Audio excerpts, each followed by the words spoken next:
Glória a Deus. Graças a Deus. Louvado seja o nome de Jesus. Graças a Deus. Nós vamos abrir as nossas Bíblias no Evangelho de Mateus, que é o Evangelho do nosso culto da palavra. Nós temos que conhecer Jesus e conhecer Jesus como ele se apresentou. Não é o que eu acho de Jesus, não é o que eu sinto que é Jesus, é o que Jesus é. Se vocês perguntarem de mim para aquela pessoa que está passando ali lá fora, ali, ela não me conhece, ela vai falar o que ela quiser. Ah, aquele pastor lá, ele deve estar ali para poder pegar o dinheiro dos crentes, é isso. A pessoa não me conhece. Me pergunta de mim para o meu filho, para minha esposa, para minha mãe. Pergunta para minha mãe. Minha mãe me conhece, eu acho que mais do que eu. A pessoa que não errou, sabe? A pessoa que não erra, mas que é a minha mãe. Ó, é assim, Rogério, a vida toda. Até com 47 anos de idade ela fala assim. Quer dizer, agora pergunta para o meu inimigo quem sou eu. Ele vai me difamar. Se você acreditar nele, quer dizer, Jesus tem alguém que falou dele. Quem falou de Jesus? Quem viveu com ele. Quem falou de Jesus? Quem trouxe o corpo humano dele ao mundo. Quem viu as obras que ele fez. Por isso, antes da gente ir para os livros de teologia, ou romance de televisão lá na rede do Macedo, ou ir ver uma peça teatral por aí, a gente tem que devorar Mateus, Marcos, Lucas e João, os 4 evangelhos. Temos que conhecer Jesus pela Bíblia, não por lendas, nem contos, nem poesias e nem sonho de barriga cheia. Nós temos que conhecer Jesus pela Bíblia. E por bondade de Deus, meus irmãos, a gente está aqui no culto da palavra. Nós estamos transmitindo o nosso culto ao vivo. Já enviei nos nossos grupos de igreja, porque nós temos irmãos que estão viajando, irmãs que estão aí viajando também, poderiam estar aqui e não estão, mas estão recebendo também a oportunidade de nos acompanhar aqui. O apóstolo Paulo, quando ele teve a geração dele para salvar, ele tinha que escrever, então ele escreveu, e ele escreveu mais do que todo mundo, porque Paulo tinha a ideia de que ele era devedor a todo mundo. Paulo se sentia devedor a gregos, a bárbaros, a judeus, a sábios, ignorantes, e por isso Paulo fala: eu fiz de tudo para alcançar um pouquinho de gente, e trabalhei bastante. É o meio de comunicação que ele tinha. Por isso que Paulo é o autor de 45% do Novo Testamento. 13 cartas pertencem ao apóstolo Paulo. O Novo Testamento tem 27 livros, metade do Novo Testamento é de Paulo. E o apóstolo Pedro escreveu quantas cartas? 2. E o apóstolo Tiago? 1. E o apóstolo Judas? 1. E Mateus? Um evangelho. Você tem o autor aos Hebreus. E João? João escreveu 3 cartas, um evangelho e um apocalipse.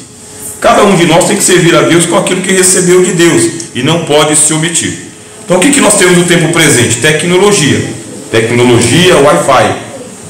É o que nós temos. Então a gente vai transmitir a palavra de Deus, porque é certo de que dentro do presídio a gente evangeliza, não estando lá, estando aqui. Dentro de muitos leitos de hospital tem uma TV ali na frente do enfermo e ele está ouvindo a palavra de Deus também pela internet. Fazendo um bom uso da tecnologia, ninguém vai para o inferno.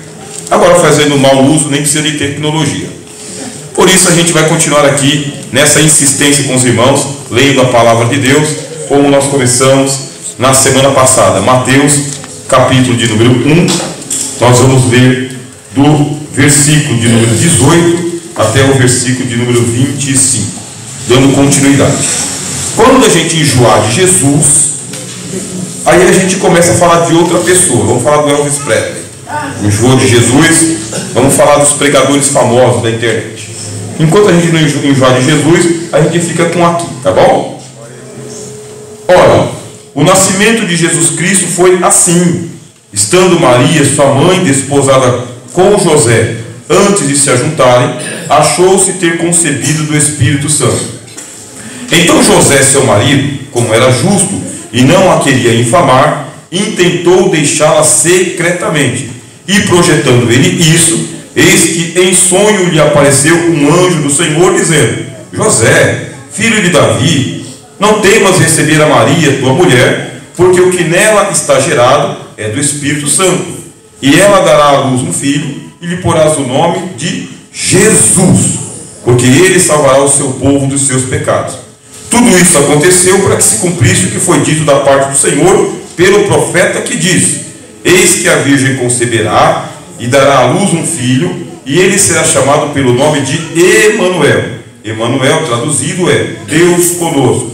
E José, despertando do sonho, fez como o anjo do Senhor lhe ordenara, e recebeu a sua mulher. E não a conheceu até que deu à luz seu filho, o primogênito, e pôs o nome de Jesus. Imaginou se o anjo falasse assim: coloca o nome de Jesus, e ele falou: não gostei desse nome, vou mudar, vou pôr outro. Teve revelação e seguiu o que aprendeu em revelação. Nós começamos a ver aqui na semana passada que o nascimento de Jesus é um fato histórico, está marcado na história, foi assim. Não é que o evangelista Mateus diz: eu acho que foi assim. Se você acha, guarda para você. Então, tem coisa que eu acho que eu guardo para mim, é meu, eu achei. Mas aquilo que é, eu entrego. O evangelista fala: o nascimento de Jesus foi assim. Que Jesus? Jesus Cristo. Como que foi, Mateus? Estando Maria, sua mãe, prometida em casamento, num contrato de casamento, desposada com José, antes de se ajuntarem, porque na cultura judaica, a menina, ela tinha que ser cuidada pelo pai do nascimento até ser entregue ao marido. Por isso que ela é chamada de propriedade do pai. Não propriedade do tipo carro, casa, mas o pai é o guardador de toda a família. Então, o apóstolo Paulo, escrevendo aos Coríntios, ele fala: se você quiser casar a sua virgem, você faz bem. Se não quiser guardar, faz melhor. Primeira carta aos Coríntios. Quem que é a virgem? A filha. É o pai que escolhe com quem a minha filha vai casar, porque eu não quero que depois ele devolva ela para mim. Então ele escolhia o marido para a filha. Aí ele dizia: minha filha nasceu, seu filho nasceu, e nós somos aqui meio aparentados, porque da família de Levi casava com a família de Levi, da família de Benjamim casava com a família de Benjamim, por causa da herança. Se pensava na herança. Eu caso a minha filha com um cara que é de outra tribo, e a mulher vai para o nome do marido. De vez em quando eu brinco, tem gente que não gosta, mas é isso aí. A esposa recebe o nome do marido, né? É de papel passado, tá aqui o recibo. Aí a mulher vai para a família do marido. O que significa isso? Maria, que é da casa lá de Levi, ela vem pela descendência de Levi. José, que é da casa de Davi. Maria vem para a casa de quem? De Davi. José não vai para a casa de Levi. Maria vem para a casa de Davi. Por isso Jesus é filho de Davi. Jesus é filho de Davi, por quê? Porque Maria é casada com José, deixa de ser da tribo de Levi e passa a ser da tribo de Judá. Ponto. Esse é o entendimento bíblico. O nascimento foi assim. O contrato de casamento já estava firmado antes de se ajuntarem. Quer dizer, aquele período que já tem um contrato.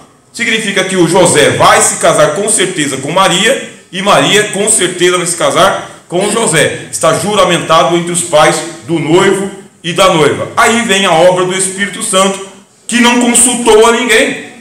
O Espírito Santo, em soberania, não consultou a ninguém, porque o Espírito Santo ele é enviado pelo Pai para fazer a vontade de Deus. Ninguém tem poder sobre o Espírito Santo. A gente até pode fazer um culto temático aqui, ó, culto do Espírito Santo, e cantar 1000 louvores ao Espírito Santo. Ninguém consegue trazer ele do céu. Essa soberania pertence ao Pai. Só o Pai envia o Espírito Santo.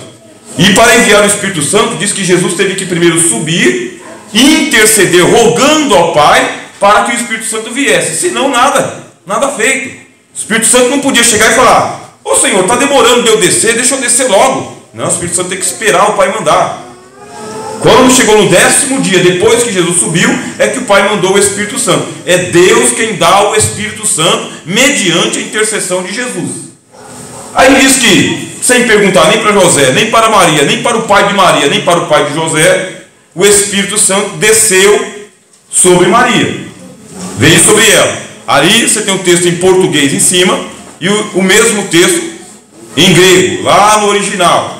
O porque o nosso texto não foi escrito em português, foi escrito em outra língua e traduzido para nós. Ali onde você está vendo destacado em amarelo, é onde está escrito Espírito Santo. Pneumatos, Hagios, Espírito Santo. É o mesmo lá do Novo Testamento, é o mesmo do Velho Testamento, é o mesmo de Pentecostes, é o mesmo da Rua Azusa, é o mesmo do Belenzinho, é o mesmo da sede, é o mesmo que está aqui. Há um só Espírito Santo, um só, a terceira pessoa da Santíssima Trindade, Pai, Filho e Espírito Santo. Então José, o que a gente viu? Então José, seu marido, como era justo, não queria infamar Maria e intentou deixá-la secretamente.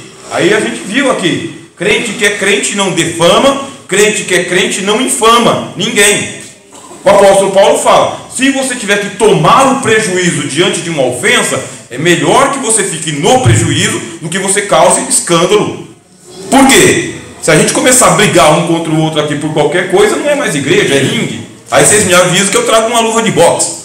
Mas como eu não sou de briga, então eu pego a minha mala e sumo. Aqui é o lugar de comunhão, de plena comunhão. Nós estamos nos preparando para a Santa Ceia do Senhor, que acontecerá no terceiro domingo. E a gente não pode esperar chegar na semana do domingo para ficar crente. Isso não existe, meu irmão. Quando que começa a próxima Santa Ceia? Quando eu tomei a última. A última que eu tomei foi segundo sábado, lá na sede. Daqui a pouco está acontecendo a Santa Ceia, segundo sábado na sede e terceiro domingo aqui. Se acontecer 10 Santa Ceia por dia, eu tomo as 10 Santa Ceia por dia. Eu não vou esperar chegar daqui 3 domingos. Por isso a gente vai colocando aqui a casa em ordem. Plena paz e santo gozo e comunhão com todo mundo, meu irmão. Mãos limpas e coração tranquilo. Ora, aí o José não queria infamar a Maria porque ele amava ela. Não é só um contrato entre pai e mãe. O José realmente gostou do que os pais fizeram para ele, a Maria, e ele gostava da Maria. Só que aí o Espírito Santo veio sobre ela, gerou o corpo humano de Jesus, e a esposa tem que contar para o esposo aquilo que está acontecendo com ela. A esposa não pode ser uma desconhecida do marido, é o último a saber. A esposa tem que confidencializar ao seu marido tintim por tintim, o que sabe, o que não sabe, o que suspeita, o que não suspeita, o que tem intuição, o que não tem intuição. É assim, coisas da igreja, coisas do emprego, coisas dos filhos. Não pode ser assim, um casamento secreto. Fica sabendo, ó, se Deus vai mostrar para ele, Deus vai mostrar para ele, você contando. Se você não contar, o povo conta. Aí é melhor saber por quem dorme ao seu lado do que por aquele que não tem nada a ver com a sua vida. Ela chegou para José e contou. Contou e o negócio é absurdo. Grávida do Espírito Santo. Se fosse com os senhores. E absurdo. Só que ele era justo. José não se tornou justo do dia para a noite. Ele veio praticando a justiça, porque a Bíblia diz: a oração feita por um justo pode muito em seus efeitos. Eu não posso deixar para ser justo na hora que meu filho ficar doente, eu preciso orar para Jesus.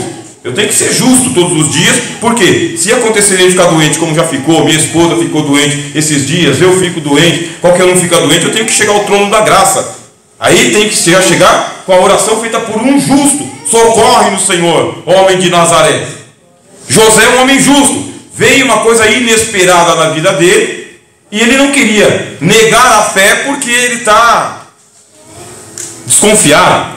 Ele guardou isto e ele intentou deixá-la secretamente. Aí você tem o mesmo texto grego embaixo, tá bem? E a tradução mostra que ele planejou liberá-la fechando os olhos. Dá a entender de que ou ele podia sumir no mundo, de qualquer jeito a barriga da menina ia crescer e o culpado seria o José. Mas não é esse o sentido do texto. Ele tinha que assumir a criança, fechar os olhos, como se a criança fosse dele, assumir o nascimento da criança para que ela não ficasse infamada. E é difícil você engolir sapo quando você está na razão, porque crente sempre tem razão. Eu estou na razão. Se eu engolir um sapo aqui, eu vou ser feito de Zé Mané. Não tem problema, meu. Zé Mané para os homens, mas justo diante de Deus. A gente eu esperei com paciência pelo Senhor. E é isso que o José está. Eu vou assumir. Qualquer coisa, a criança é minha, por amor a Maria. Ela está contando uma história que é inacreditável, né? Gerada do Espírito Santo. Ele está intentando isso. Toda essa palavra a gente trouxe aqui na semana passada. Aí nós temos já o vídeo que está lá no canal da internet, nós enviamos também nos grupos da igreja, para a gente entender o que a Bíblia está dizendo para nós. Chegamos no texto de hoje, o texto de hoje é esse. E projetando ele isto, porque nós somos gente de projeto, eu mesmo gosto de tudo projetado, minha esposa me conhece, eu sou quase que irritante. Se não tiver planejado na planilha, eu tiver uma previsão, quando é, quem vai, quem não vai, quantos dias vai ficar, eu já não gosto. Minha mãe mesmo sabe, ela fala, porque eu pensei que você ia vir aqui. Minha mãe mora em Santa Catarina, eu vou trazer a foto dela aqui, vocês vão ver assim a foto da minha mãe e do meu pai, os dois velhinhos, né? E ela fala, eu pensei que você vinha de surpresa. Eu falei, não gosto de surpresa não, vai que acontece qualquer coisa no meio do caminho, você vai saber onde encontrar. É um meio metódico assim, tem que ser planejado, projetado, na medida do possível, naquilo que está na minha mão, naquilo que está na sua mão. Só dá para você fazer humanamente aquilo que está na sua mão. A Bíblia diz, tudo quanto te vieres à mão para fazer, faze-o conforme as tuas forças. Chegou na mão e você está esperando mais o quê? Uma bronca de Deus? Por que clamas a mim, Moisés? Faraó aí vindo aqui e você clamando? Põe esse povo para entrar na água, mande o povo que marche. Deus já deu a ordem e a gente esperando ali com um inimigo chegando para poder pegar a gente pelas costas. Veio na mão para fazer? É resposta de oração. Você se levanta, vai e faz. Está dando certo, Deus está abençoando. Está dando errado, o diabo está atrapalhando. É uma lógica. Continua insistindo, venceu o diabo e continua não dando certo, conserta para ver o que é que Deus está pedindo para você. Às vezes chegou na sua mão, você está fazendo mal feito, aí Deus não recebe. Se não é o diabo, Deus está dizendo, aperfeiçoa. Mas já está na sua mão, você não precisa esperar. O José está projetando. Está projetando, pensando, a barriga está crescendo. A Bíblia diz que quando ela foi visitar Isabel, a sua prima, o menino João já tinha 6 meses. E diz, isso está no livro de Lucas. A gente só vai estudar o livro de Lucas daqui uns 3 anos, quando acabar Mateus, se der tempo, se Jesus não voltar. Mas lá no livro de Lucas diz que ela chegou, a Isabel estava já com 6 meses, era o 6º mês da Isabel, e quando ela saudou a criança no ventre de Isabel, por isso que nós somos contra o aborto em toda circunstância, porque nós cremos que a vida acontece na concepção. Nós cremos e ensinamos, a vida acontece na concepção, não no nascimento. O nascimento é consequência do desenvolvimento do embrião, de embrião para feto e de feto para criança, de criança para adulto. É assim. Veja só, ela saudou a Isabel. Quando ela saltou, aí houve o Espírito Santo se manifestando naquele momento, porque ela já estava também com Jesus no corpo. Ela já estava. Jesus foi concebido no dia que o Espírito Santo veio sobre ela. É uma doutrina tão fácil da gente entender, a gente que é crente, né? Se perguntarem para você, a favor ou contra o aborto, não precisa consultar a ONU, a OMS. Não precisa consultar. Por quê? Já está escrito que o nascimento é consequência da concepção, e a concepção acontece naquela noite feliz. Pronto. Ah não, mas aí tem a legislação, tem o movimento A, B, C, D, E, F, G. Quem fica ouvindo como movimentos paralelos vai entender errado. Ora, Maria já estava grávida, Jesus já estava lá, e detalhe, o Espírito Santo se manifestou com as crianças na barriga das mães. Tudo isso está acontecendo, a notícia foi levada para o José, Maria não se preocupou, porque se é de Deus, é de Deus, não é de Deus? Deus que se intrometeu na minha vida, onde eu estava levando sem perguntar nada para ele, ele que veio e trouxe a boa notícia. Se é por Deus, então ele vai tomar todas as providências. Então acalma o teu coração, porque se é Deus que está te direcionando, se é Deus que está falando com você, se é Deus que está abrindo as portas, ele vai tomar conta de cada detalhe. Se o José quiser fazer alguma coisa lá, vai fazer. O que cabe para Maria? Confiar em Deus. Ela tanto confia em Deus que ela vai visitar a prima, e o José projetando o que é que ele vai fazer. Projetando. Aí diz, eis que em sonho,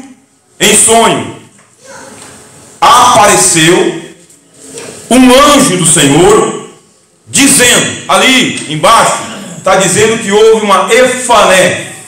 Efané é uma aparição súbita, mas gloriosa, tá? Efané. Ele apareceu, ele surgiu. Onde que ele surgiu? No sonho. No sonho. José não estava sonhando, ele estava preocupado, muito preocupado. Mesmo preocupado, tem coisa que você não vai resolver acordado. Mesmo preocupado, você não consegue acrescentar uma hora ao curso da sua vida. A Bíblia não diz para a gente que a gente tem que descansar no Senhor, esperar com paciência pelo Senhor. Vocês lembram de Pedro? Pedro não estava ali na linha do tiro para ser morto, mas a Bíblia diz que a igreja fazia contínua oração por ele. Se a gente coloca o joelho no chão, a igreja está orando, manda pedido de oração para o círculo de oração, para o grupo de varões, para o pastor da igreja, até para o presidente do ministério. Por que a gente vai se apavorar? Alguém está de joelhos, falando com Deus a nosso respeito. A igreja estava em contínua oração por Pedro, e a Bíblia diz que ele estava dormindo. E como foi que apareceu o anjo para Pedro? Literalmente, só que ele pensou que estava sonhando. Ele julgou que estava sonhando. Sonhos, meus irmãos, de revelação, é um dos sinais da presença do Espírito Santo na vida do crente.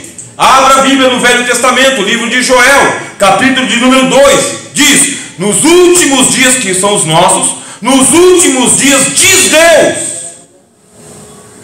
Não é Joel que falou, diz Deus, nos últimos dias derramarei, igual um dilúvio, derramarei do meu Espírito sobre toda a carne. Aleluia. E ele fala dos sinais que acontecerão com a vinda do Espírito Santo. Ele diz: vindo o Espírito Santo sendo derramado sobre homens, mulheres, jovens e velhos, escravos e livres. Vindo o Espírito Santo, ele diz: haverão sonhos, visões e profecias. 3 sinais de que você é batizado com o Espírito Santo. 3 sinais de que você tem o Espírito Santo. De que o Espírito Santo está do lado de dentro. Não é uma nuvem pairando em cima da sua cabeça. Não é uma letra de canção. O Espírito Santo é uma realidade aqui dentro. Sonhos, visões e profecias. Sinais do Espírito Santo. De quem tem o Espírito Santo. Glória a Deus. Quem aqui já teve sonho de revelação, meus irmãos?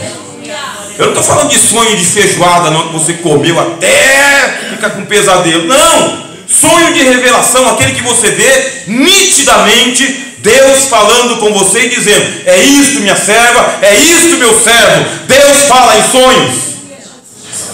O primeiro personagem da Bíblia que teve um sonho de revelação, quem foi? Jacó. Qual que foi o sonho de Jacó? O homem está fugindo do irmão dele, porque o irmão dele quer pegar ele. Porque mesmo sendo assim da igreja, tem irmão que quer pegar o outro, né? Então, quando o irmão quer pegar o outro, melhor é evitar a briga, né? Aí o que faz o Jacó? Pé no mundo, largando pai, mãe e irmão para trás, indo embora para uma terra que não sabe. Quando você não sabe onde vai chegar e quando vai chegar, Deus tem que falar com você. Você só não pode ficar parado esperando o mal chegar. Jacó está indo embora, não tem travesseiro. Se não tem travesseiro, faz o quê? Pega uma pedra. Ele pegou uma pedra, colocou e dormiu em cima da pedra. Aí diz que o Deus apareceu para ele em sonhos. E olha o sonho. Você numa tribulação, numa fuga, sem saber para onde ir. Não é sonho de pesadelo. Uma escada que descia para o inferno, porque minha vida vai ser ruim. Não. Leia a Bíblia. Ele teve um sonho de uma escada que o topo chegava nos céus. Crente em comunhão com Deus. Crente na promessa de Deus. Crente fugindo das tribulações deste mundo. Crente sendo perseguido. E Deus olhando o caminho do crente e fala: está dormindo numa pedra, mas eu vou me revelar a ele e a ela. Aleluia, glória a Deus. Ser crente é outra coisa, meu irmão. Ser crente é bom demais. Comunhão com Deus, revelação de Deus. A escada subia e o topo ia até os céus. E quem estava lá no cume da escada não era o diabo. Deus, o Senhor estava lá sentado no trono dele. E os anjos que têm asa Ao invés de aproveitarem as asas dele, não. Os anjos têm que andar. Não é escada rolante não, tá? Os anjos subiam e desciam. Não diz que eles desciam e subiam. Diziam que eles subiam e desciam. Por quê? Porque tem anjo que Deus determinou que fique na terra. O lugar desse anjo é na terra. A Bíblia diz que o Senhor dá ordem aos seus anjos para nos guardar e para o nosso pé não tropeçar em pedra. A Bíblia diz que o anjo do Senhor acampa ao redor daqueles que temem e os livram. Vocês creem ainda na doutrina dos anjos? Eu creio, meu irmão, creio. Eu leio a Bíblia para crer, não para duvidar. Eu creio. Jesus disse: de agora em diante vereis o céu aberto e os anjos de Deus descendo e subindo sobre o Filho do Homem. Como que é? Descendo e subindo? Sim, porque o Filho do Homem está à destra de Deus e está entre nós. Eita, glória a Deus! E os anjos sobem e os anjos descem, e Deus fala com Jacó, faz promessas a Jacó. Quando ele acorda, ele fala: quão terrível é este lugar. Não é lá fora, lá onde o pessoal está comprando os negócios. Aqui é um lugar terrível, porque aqui é a casa do Deus vivo, meu irmão. Os olhos do Senhor estão aqui. Deus fica de olho nesta casa de orações. Aleluia! Muito temor com a casa de Deus. A Bíblia diz: guarda o teu pé quando entrares na casa do Senhor teu Deus. Não diz? Eu levo a Bíblia a sério, e você? Por isso, meus irmãos, esse foi o primeiro homem que teve um sonho lá, Jacó. Depois o filho dele tem sonho também. Quando José contou sonho para Jacó, Jacó pensou: também já sonhei. E agora o José está sonhando também. Deus se revela em sonhos. Deus mostrou sonho até para um homem que não era crente, Nabucodonosor, e revelou para o crente, Daniel. Deus é Deus que dá os sonhos. Ele domina os sonhos. A gente só tem que tomar cuidado com um tipo de sonho que é o sonho do inconsciente. O inconsciente em cada um de nós é um depósito de memórias mortas. Aquilo que a gente não conseguiu resolver no olho, no dia a dia, deixei para depois, vai para o inconsciente. Aí você fica com aquela preocupação de querer resolver com as próprias forças, mas não tem jeito, vai para o inconsciente. Aí este sonho é um sonho natural. É um sonho da sua mente pensando em como resolver esse problema. Aí você sonha com gente morto, mas não significa que o morto está falando com você. Ah, minha mãe apareceu para mim, meu pai, minha avó, meu tio, meu colega, não sei quem, apareceu lá. Não foi ele, meu. É uma memória que foi criada pelo seu inconsciente para representar alguma mensagem para você. É você falando com você mesmo. O inconsciente falando com o consciente. Não é pecado. É um sonho comum. Todo mundo tem. A gente só tem que tomar cuidado com a invasão de sonhos. Invasão de sonho é o ser das trevas que encontra um lugar para ele poder jogar uma seta. A Bíblia fala no Salmo 91 que isso aí chama-se espanto noturno. São demônios da madrugada que eles pegam você naquele meio com sono, meio acordado, meio com sono, meio acordado, meio com sono, meio acordado. Ele encontra uma brecha e entra. Aí você tem um sonho, um susto. Toma cuidado. Não é o caso de José. José está preocupado, já tomou uma decisão, está projetando. Apareceu-lhe em sonho um anjo do Senhor conversando com ele, dizendo o que para José? Revelando Jesus, meus irmãos. Anjo não fala de si mesmo, nem profeta fala de si mesmo. Anjo fala de Jesus. E nem o Espírito Santo glorifica a si mesmo. O Espírito Santo também glorifica a Jesus. Jesus é aquele que tem que ser adorado, honrado, crido e pregado. Dele, por ele e para ele são todas as coisas, até os pregos da parede, mesmo. Tudo pertence ao Senhor Jesus. Tudo. O anjo chegou, entrou em sonhos. José não estava acordado assim na luz do dia, estava no sonho dos justos, literalmente. E o anjo falou, não em língua de anjo. O apóstolo Paulo fala na primeira carta aos Coríntios, capítulo de número 13, que existe a língua dos homens e a língua dos anjos. As línguas estranhas que nós falamos na igreja não é a língua dos anjos, como ensina outra igreja.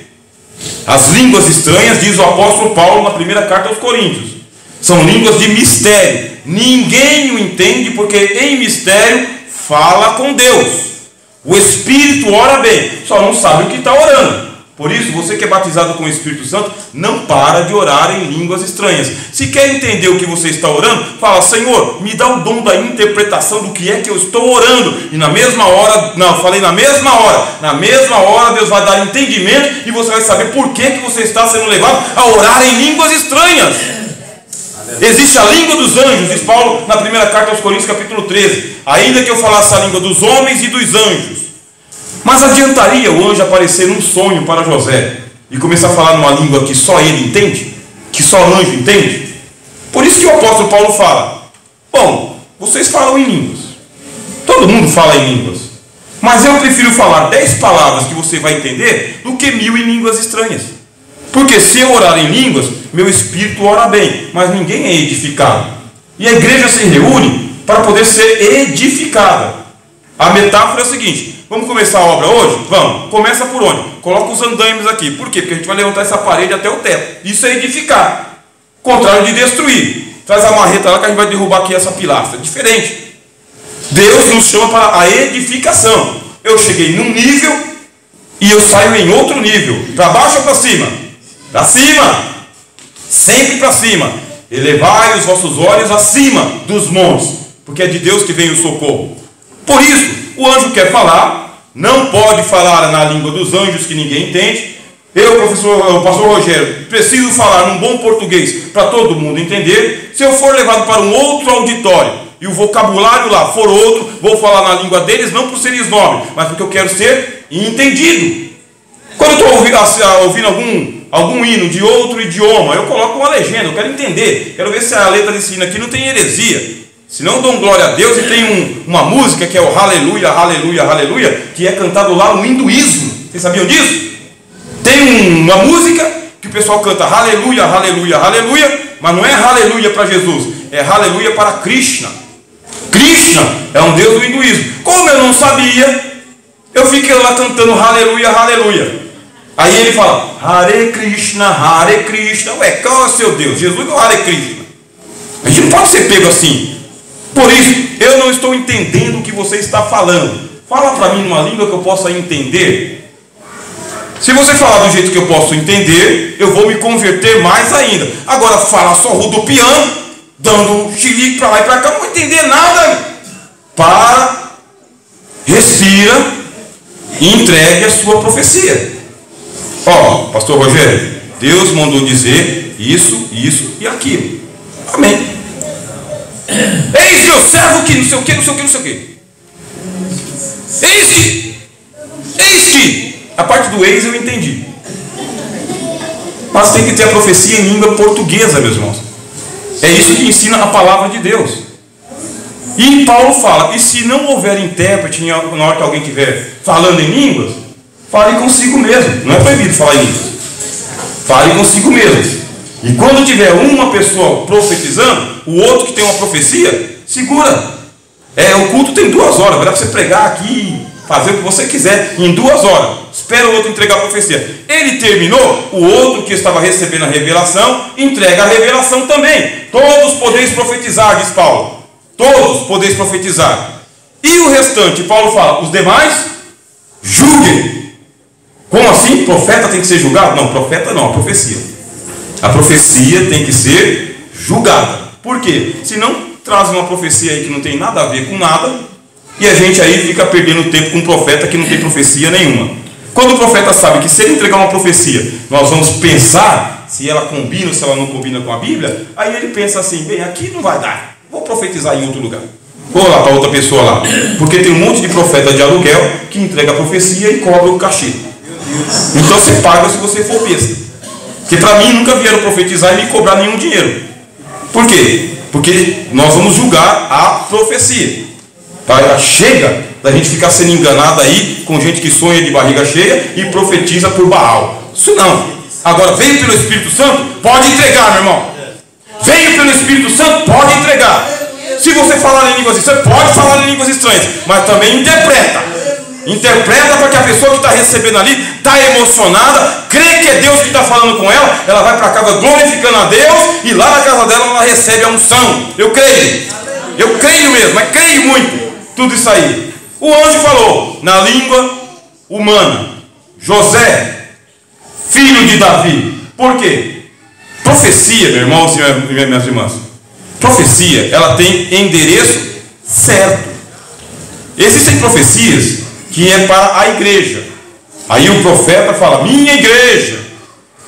Eis que aí conversa com a igreja inteira. O profeta estava falando pelo Espírito Santo à igreja. Crente desde os anos 90, eu já ouvi muita profecia assim, do púlpito, em tudo quanto é lugar. Minha igreja. A igreja fica em silêncio, ouve o que o Espírito está dizendo, e no final, deixa a paz. Fiquem com a minha paz. Pronto, a igreja recebe. Quando não for para a igreja, que for para uma pessoa específica, Deus mostra o endereço.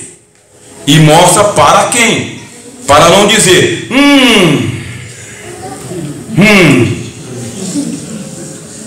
Deus está me revelando que neste meio aqui tem alguém que tem que confessar um pecado. Opa! Um pecado só? É pouco, meu irmão. Esse tipo de profecia é pouco. Um pecado só? A Bíblia diz que o sangue de Jesus cobre uma multidão de pecados. Aleluia. Se não cometesse pecado, não tinha que pedir perdão. Perdoai as nossas ofensas, assim como nós perdoamos os nossos ofensores, junto com o pão nosso de cada dia. Então entregou aquela mensagem assim, tipo um entregador de jornal. Quem quer jornal, quem quer jornal, qualquer um pega, meu irmão. É igual topa tudo por dinheiro, vai jogando assim, ó. Pega em qualquer um. Não, profecia de Deus tem nome, tem endereço, tem a palavra da ciência, do conhecimento e da sabedoria. Por que ciência e sabedoria? Ciência é a palavra da revelação. Lenildo, né? Francinal. Nosso irmão Francinal tem nome, tem endereço, é conhecido da igreja. Pronto. Deus me deu uma profecia. Dependendo da profecia, da intimidade entre ele e Deus, o Espírito Santo que me revelou, me deu o nome dele, Francinal. Pode ser em momentos do culto, pode ser no pós-culto. Com sabedoria, eu chego e falo: o pastor, Deus me mostrou, Deus me falou, Deus manda falar. Entrega para o homem. Pronto. Entre ele e Deus, ele vai julgar a profecia. Agora, nesse púlpito, tá bêbado? Não, estou cheio. Nesse púlpito, tem homem que tem que descer,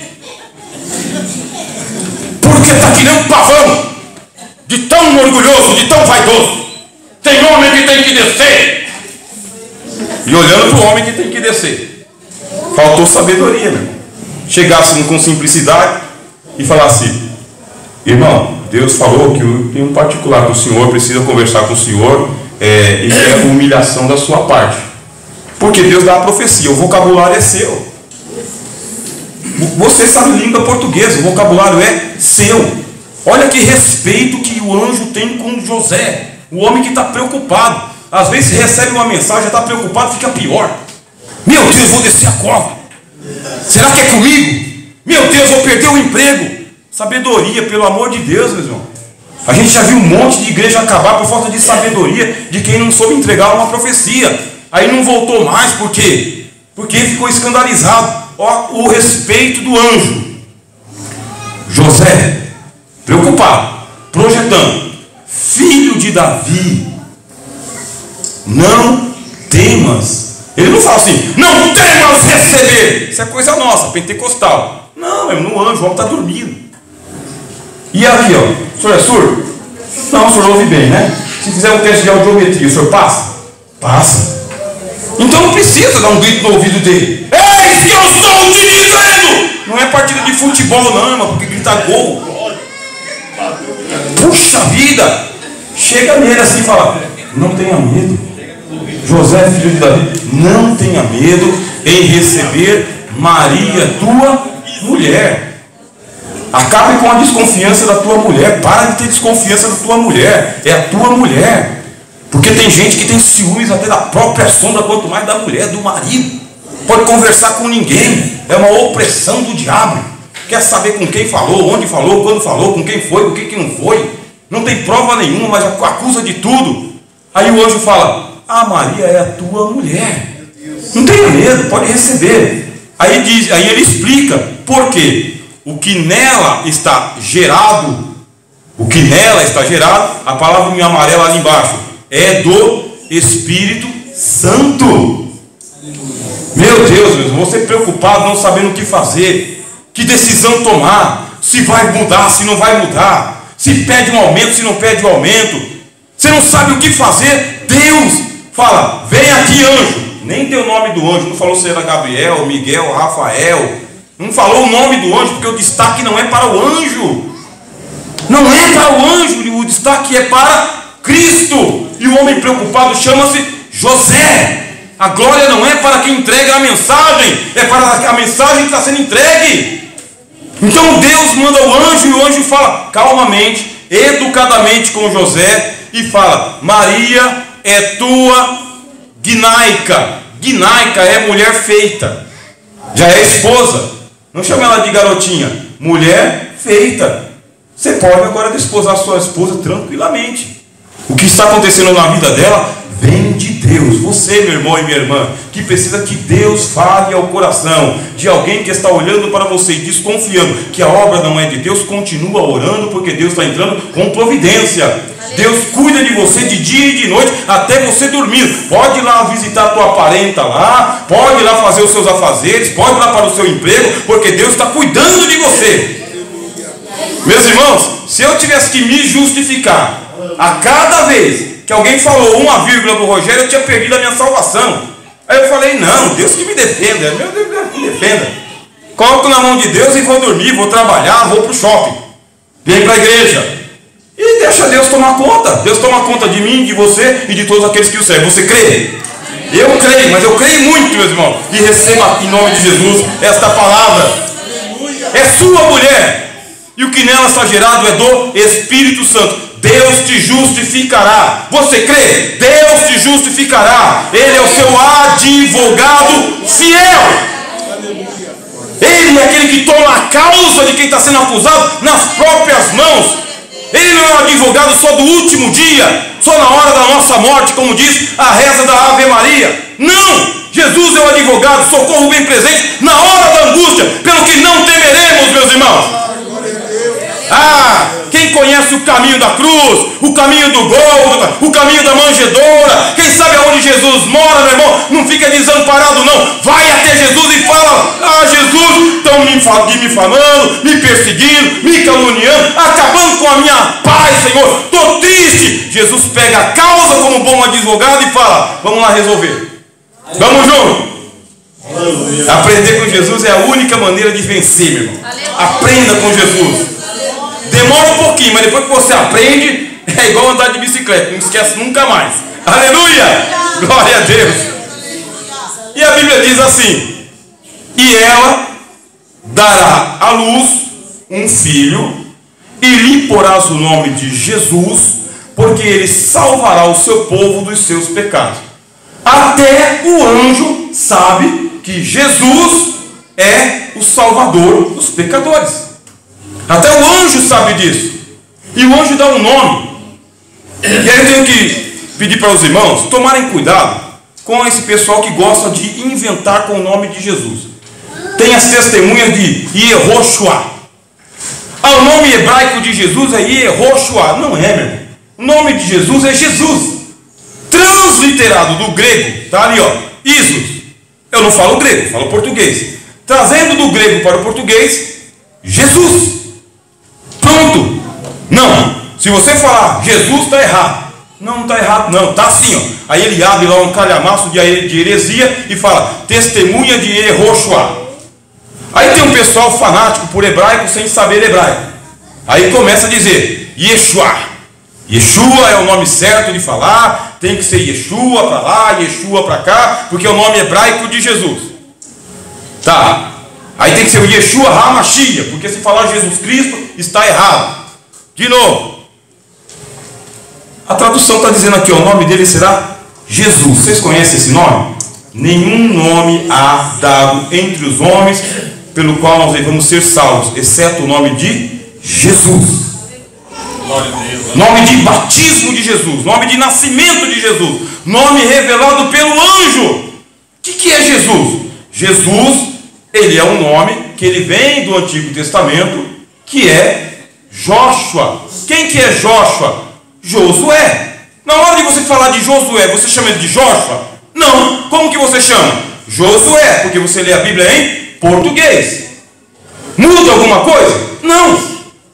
O nome de Joshua, Josué, virou o nome no futuro de José, e o nome de José deu nome a Jesus, que significa o quê? O anjo explicou. Aquele que salva. Jesus é o Salvador. Jesus pode te prosperar, pode te curar, pode te libertar. Tudo isso ele faz, porque ele é o Senhor que nos sara, dá saúde. Jesus, ele é aquele que liberta, tem a chave para libertar. Jesus, ele é aquele que nos coloca acima das nuvens. Mas é fundamental que Jesus seja o Salvador. Salvar de quê? Salvar você, que é povo dele, dos seus pecados, não é dos meus. Jesus não vai salvar você dos meus pecados. Jesus vai salvar você dos seus pecados. Dos seus. Todos pecaram, diz a Bíblia, e destituídos estão da glória de Deus. Todos. Todo nascido de mulher já nasce em pecado.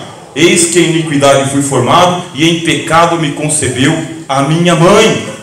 Todos pecaram. Jesus deve salvar a todos. Salva do quê? Dos pecados. Consequentemente, você que está salvo dos seus pecados, você tem Jesus como seu Salvador. E quem ainda não aceitou a Jesus como Salvador, precisa aceitar. Criança aceita Jesus? Sim, criança tem que aceitar a Jesus. Adolescente aceita Jesus? Sim, adolescente tem que aceitar a Jesus. Homens, mulheres, jovens, velhos, todos devem aceitar a Jesus. Só ele é o Salvador. Por isso, se a gente pregar de Josué, Josafá, Elias, Moisés, todos os 66 capítulos de Isaías, se a gente ficar aqui a vida toda falando dos profetas, Oséias, Amós, Obadias, e a gente não falar uma vez de Jesus, está faltando. Jesus é a pedra fundamental. Ele é a pedra da nossa salvação. É nele, por ele e para ele. Ele é o Salvador. Tem um hino que o Nelson Neto cantava, que é o nome de Jesus. E ele cantava assim: qual é o nome que você costuma chamar? Aí a letra dele: não é Paulo, nem João, nem Davi, nem Sansão, não é Jó, não é José, nem Moisés, nem Abraão. Quem é? Não é não. O nome é Jesus. É ao nome de Jesus que se dobrará todo o joelho. Deus disse: por minha vida, diz o Senhor, todo joelho se dobrará e toda língua confessará que Jesus Cristo é o Senhor. Ou a gente dobra o joelho hoje e reconhece que Jesus é o Senhor, ou lá do outro lado da vida. Aí naquele lado, além de ser o Senhor, é o juiz dos vivos e dos mortos também. Antes de chegar no juízo final, eu entrego a minha vida para Jesus. E não é só a minha segunda-feira, a minha terça-feira. Eu entrego a minha vida. Sem arrependimento, meu irmão. Não tem arrependimento. Quem cai doente de Jesus não tem cura. É um poema, tá bem? Mas quem se aproxima de Jesus, pensa de Jesus de manhã, de tarde e à noite. Pensa na segunda, na terça, na quarta. Jesus é tudo para nós. Nós somos tomados pelo nome de Jesus. Clamamos a Ele. Temos comunhão com Ele. Confiamos nele para tudo. Ele veio dos altos céus. Nasceu na manjedoura, morreu na cruz, voltou para os céus, mas voltará para levar a sua igreja para a casa do Pai. Nos ensinou o Evangelho, derramou o Espírito Santo e deu uma tarefa para nós. Vamos pregar o Evangelho. Eu estou com vocês todos os dias. Você crê? Todos os dias. Domingo, sim. Sábado de aleluia, também. Dia das crianças, com certeza. Todos os dias é todos os dias. Até quando? Até a consumação dos séculos. Por isso que a nossa vida mudou. E mudou para sempre. Com esse versículo, nós vamos fazer aqui uma oração ao nosso Deus. E vamos entoar um louvor